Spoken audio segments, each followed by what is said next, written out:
midoobe adduunyada horu maray asaageena gaarne Soomaaliya islaamina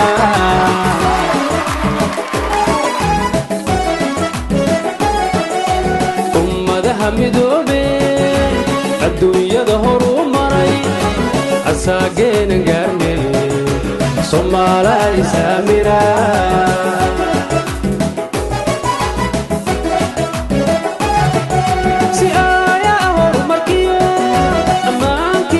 قليدو وكانه افتيميا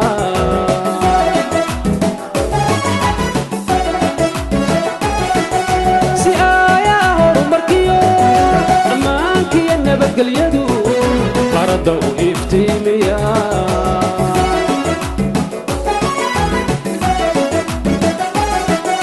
وجدنا مرتدو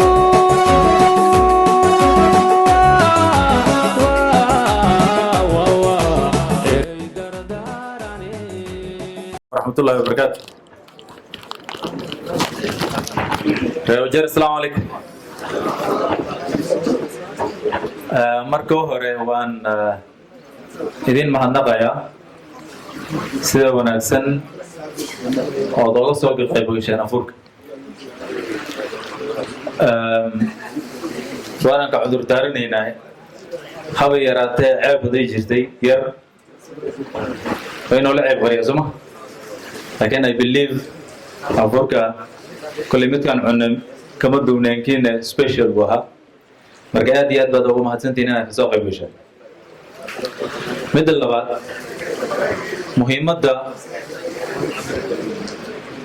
وحقيقة ما دام شالي nominations كلاسية تيم كيني UDA كينيا كوانزا قيب تكلنا ينقسيه الرئي teamka iyo supporterskaba inaan isugu keenno xafladani aan ugu mahadnaqno aanan dhahno congratulations marka dhammaan MCS-ka MPs-ka the women reps the senator myself dhammaantiina waxaan idin leenahay congratulations for the nominations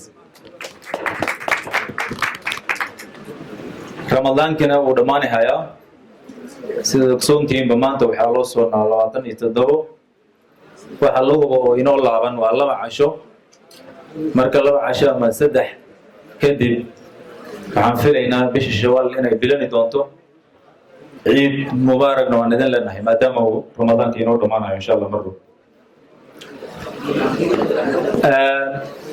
dad badan ayaa hadlay hadal badan oo wanaagsan waa lagu hadlay Madam Team KE, both the Deputy Governor, the Senator, the MCS key, the women reps, the MPs, joogeen oo naga soo qayb galeen xafladan ay hadleen dhamaantooda idin kuma dheeraynaa hadalka insha Allah waxaan rabaa Wajir baahideeda Wajir ayaa ogsoon Soomaa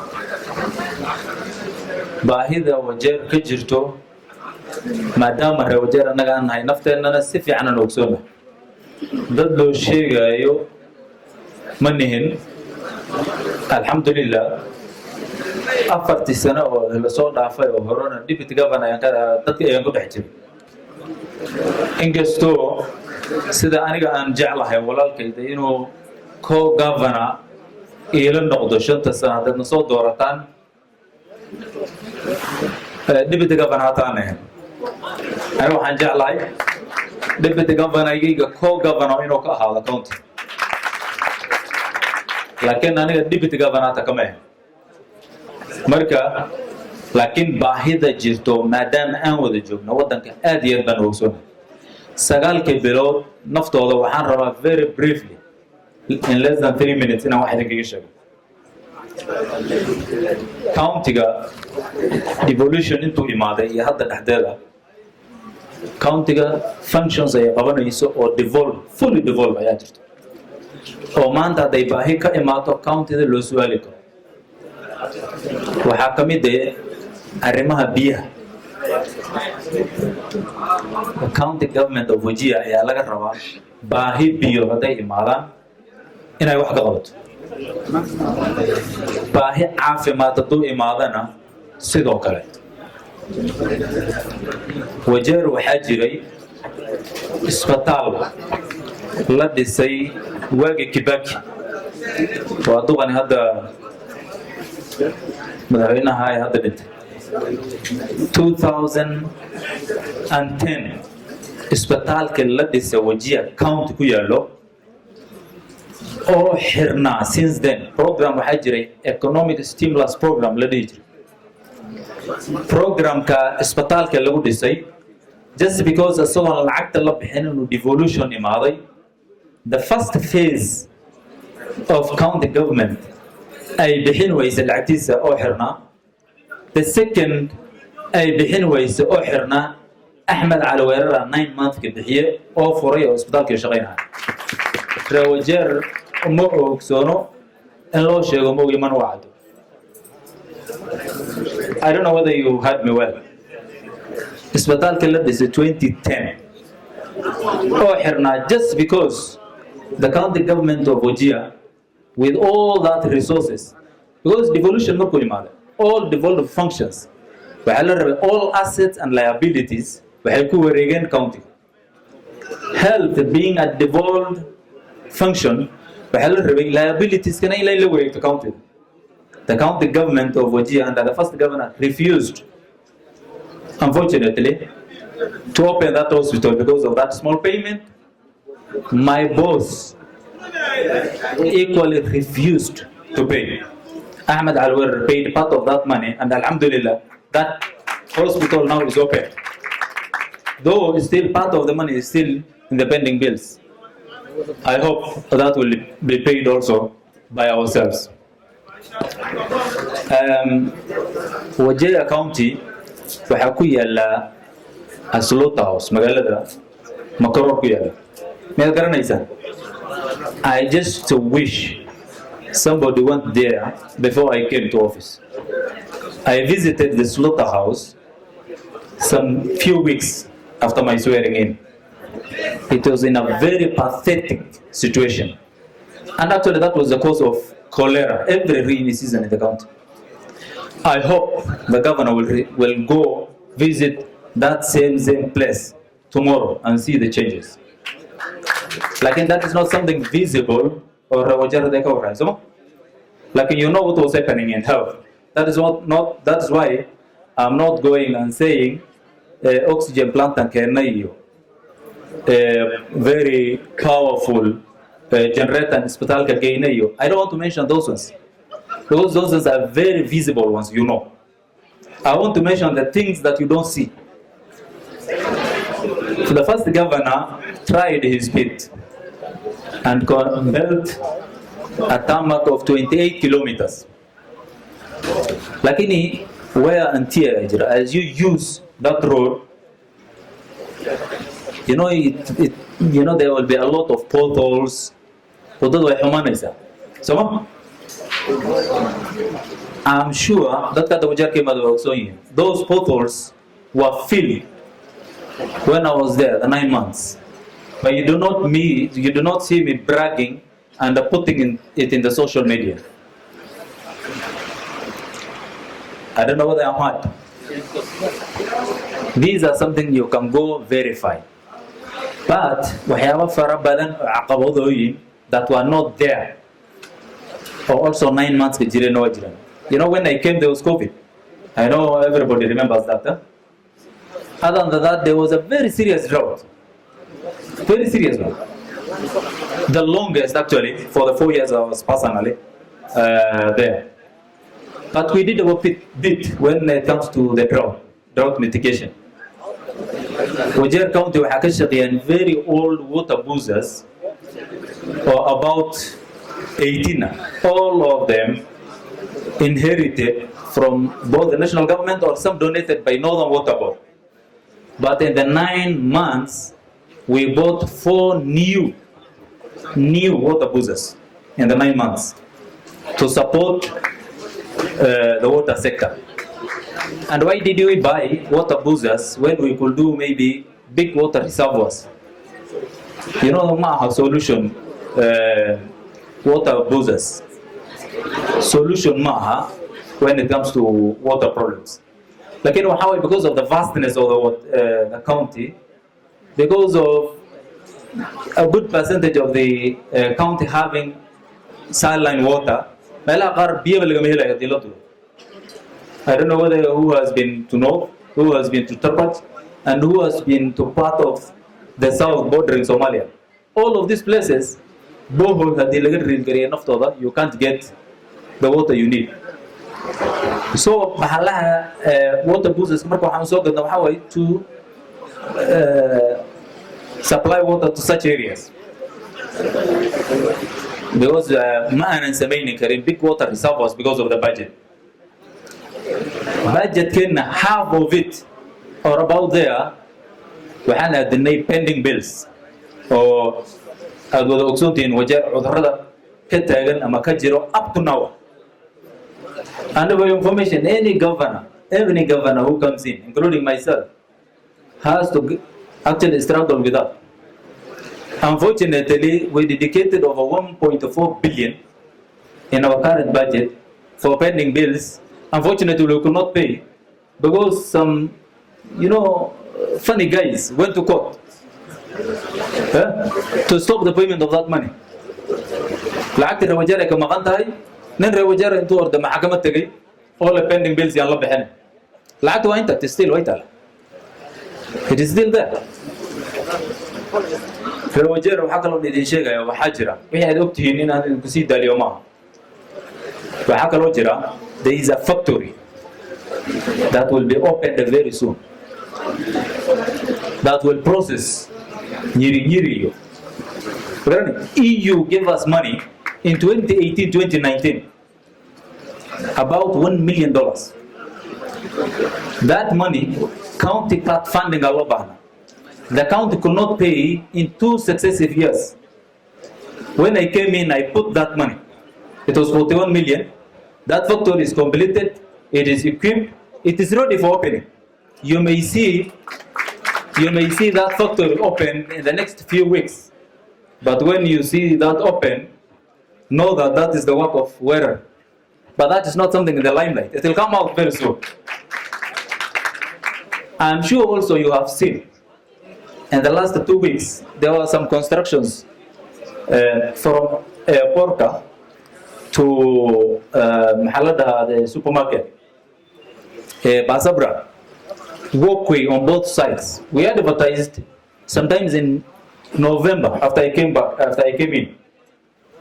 We gave out the contracts, the money, because it is a donor money. We put it in the budget, in the accounts, project accounts.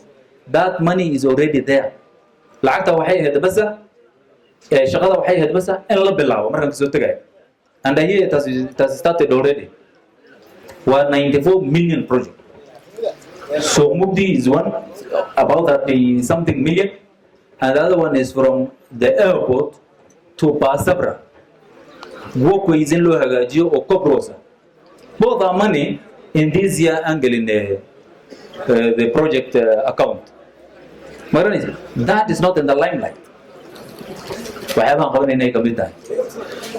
As we left, العقوة حاجة county جلسية والله Kenya Devolution Support Program for 95 million. Every now and then, county وحلو سوغري جرا العقد ويسوقش CRF. Why did you not put it in the project account or special purpose account as they say? That money, county did not get 2021 that money because تي هراسي أنا استعمال للجرموه. هذا أنت نجوا لمهرين because تي هرا للجرموه يستعمل استعمال. I had to replenish that account, put that 95 million in the special purpose account, draw a plan for that money because we did already a big, oxygen plant in Wajir town. Among the things it was to do was oxygen plant in Habaswene and 3 new ambulances. One of them is ICU ambulances. 3 of them. The money I left, 95 million in the account. I don't know how it is used now. It was to equip and operationalize the Tarpach Theatre. It was to equip the eye unit in Giriftu. It was to equip and operationalize the eye unit in Bute hospitals also. Other than the ambulances and the oxygen plant for Abaswin. That money is in the account as we speak, unless it is misused. These, and of course many others that I can't mention now, are some of the things we were doing. And remember, Lakbokol water project, we paid part of the money, and so was the Jbula water project. Marka, if you want to know, of course, more about what we did in the 9 months, definitely we are more than ready to tell you. But now that we are not there, the most important thing is, what do we want to do now? What do we want to do now? At least because of what I'm telling you now, and many other things I know, I feel best suited to be the governor of Wajir to get the change the people of Wajir need now. County need keda la ima sheega dadka waxa rabo ay fara badan yihiin aniga waxaan ahay reer Wajir hooyadiis iyo aabihiis ay Wajir degan yihiin dadka soo yiri guureen oo Nairobi meel ah xoolo dhaqatana oo fahansan baahida iyo dhibka hadda ka taagan Wajir roob hadda markuu dhaco sidani maanta alxamdulillah roob baa la helay hada gaysayna Abasweyne roob culus baa ka daay shubabkii ee waxay keeneen biyo culus geeli goynaya goyn waayo inuu qaado u ekad. Those waters will just be washed away. Waxay noqonayaan west, waxay galayaan laga yareera qaadayaan up to the Indian Ocean. Waxay u baahan yihiin in la taab gareeyo. Amna nagan with the budget we currently have, that is doable. And for your information, we had 4 mega dams in our budget currently. But another stupid person also felt it wise. The current development money. Yeah? You know, we couldn't do. We had, I don't know whether there is anybody from Tarbaj here. And then,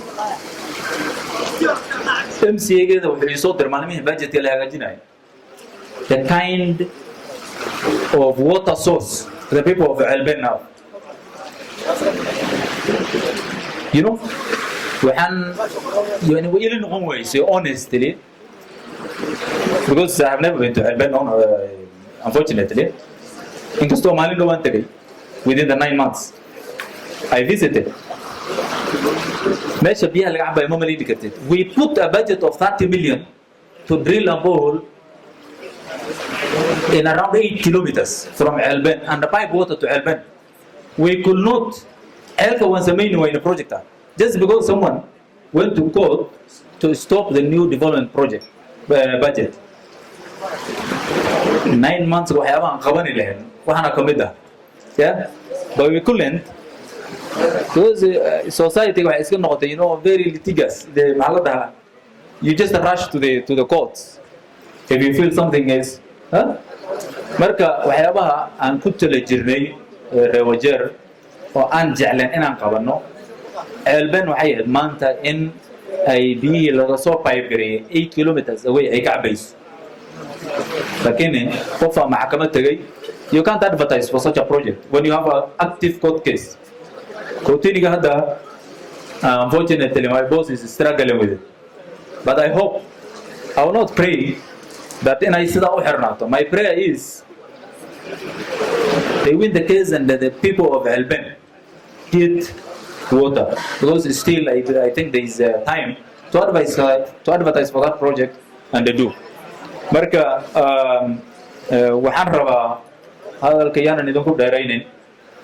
Waxaan jecelnahay teamkani we are developing a manifesto لكن the manifesto will not be waxaan naga intaan iska fariisanay oo iska academic on idinku soo impose garayno. No, we will listen to the people of Wajir.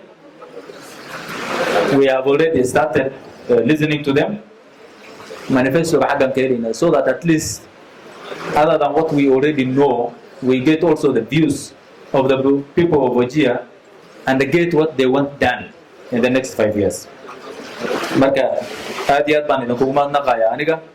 waxaan rabnaa Wajir insha Allah ta'ala oo isbitaal ku yaalo one of the sub counties. Markuu dib ka dhaco aanan loo soo ordaynin the governor, aanan loo soo ordaynin the senator, aanan loo soo ordaynin the deputy governor. Sub county, health officers I in their own capacity I handle garayn karaan issue ka jiro. Aanan loo raadinaynin governor just because asaga kaliya handle garayn karaan. No, waxa waaye services ka in la sii devolve gareeyo to the smallest and the smallest of locations in the county. Haddii wixii oo dhan aan ka dhigno Wajir, Butte has to come to Wajir, Kutulu has to come to Wajir, Habaswein has to go to Wajir, ay noqoto ma soconayaan mana shaqaynayso services. And unfortunately that is what has been happening. That is why many towns that were vibrant and high and before devolution, like Habaswein, collapsed. Basically they collapsed because we have number centralized laga dhigay Wajir town ala. Marka Wajir anaga waxaan rabnaa idinkoo inagu kaban insha Allah ta'ala garabna nasiinaysan in haddii aan nimaano aan idin shaqayno. Teamka aad arkaysaan waa team Wajir oo dhan ka kooban, garab aad u noqotaan insha Allah. Ana noo soo duceysaa. waxaa lagu jeewaraa bishii barakaysneed 10keeda oo ugu dambeeyay maalmihii la sheegay inaad noo soo duceeysaan inuu safarkani ilaahay inagu guuleeyo si daacadnimo ah oo cadaalad ah aan idinkugu shaqayn. waxaa kaloo rabaa inaan idiin sheego maadaama Ramadaan hadda uu dhammaanayo insha Allah. Ramadaan markuu saa u dhimaado waxaan aadi doonaa Wajir. We will have a big launch for the team.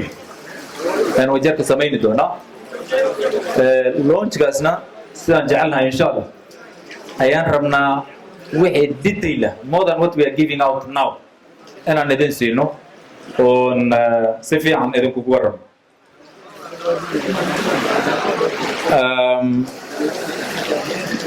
marka waxaan idin leeyahay aad iyo aad baad umahadsantihiin gabdhaha, odayaasha, dhalinyarada dhammaan oo na sharfay oo ka soo qayb galay xafladani iftaarka cawada.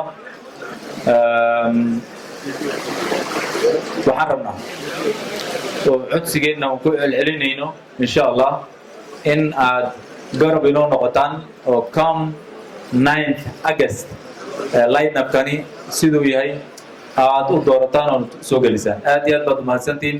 Assalaamu calaykum waraxmatullaahi wabarakaatuh.